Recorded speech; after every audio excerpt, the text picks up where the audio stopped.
That's what it feels like happened to AEW with, oh, MJF is coming up on Kenny's.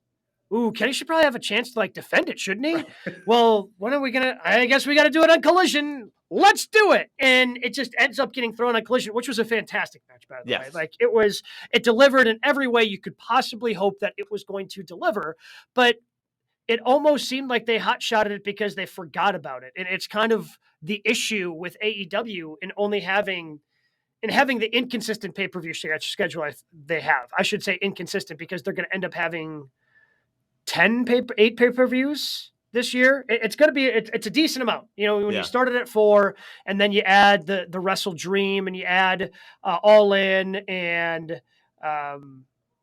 Forbidden Door, World's End.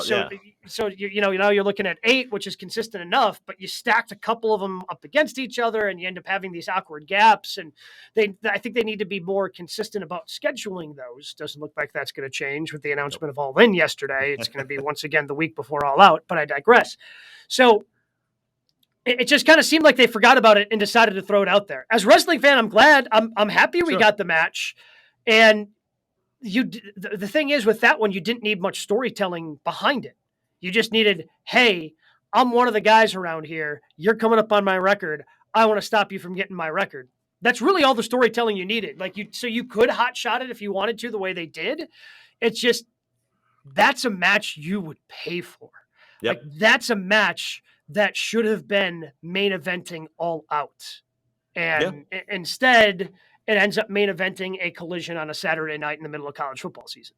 And the World Series also, which I know not a ton of people cared about, but that also was going on Saturday night. And to your point, it is such an easy story. And also AEW has the out of, they'll brand some of their shows as, special shows where it's like, oh, it's Bash at the Beach. It's Winter is coming. Different things like that. Yeah. They could have easily said, hey, this date is Bash at the Beach this year. And it's the night MJF can break the record and Kenny can say, I'm not going to let that happen. If you're still champ that night, me versus you for the title. And then you also have the element of everyone chasing MJF. Like, oh, is he going to get there? Is Samoa Joe going to get him? Is Jay White going to get him?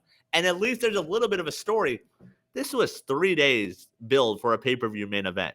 And we've seen them do that with actual pay-per-views where it's like, oh, yeah, Moxley and Punk, like there's a title change and now they're going to fight again this weekend. But like it did feel underwhelming. It was a hell of a match. Like MJF showed a different side of him. Like some of the stuff he was doing in the ring is like, all right, MJF, especially leaning into being a face now, but not having the build, like that continues to be the biggest knock on AEW.